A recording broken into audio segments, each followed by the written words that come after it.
In today's lesson on Windows 10, we're going to explore which version of Windows 10 we're actually using.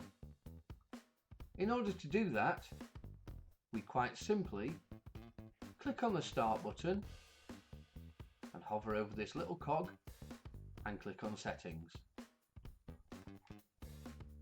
We then click on System, which is usually in the top left hand side. We scroll to the bottom of this list and click About.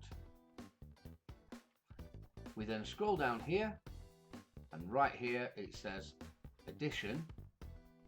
I'm using Windows 10 Pro.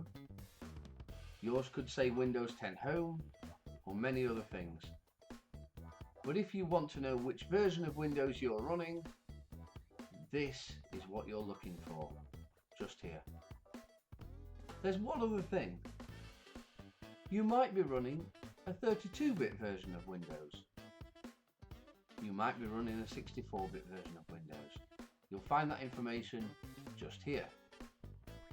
And finally, if you want to know the date that you or the manufacturer installed Windows on your computer, you'll find that information right here.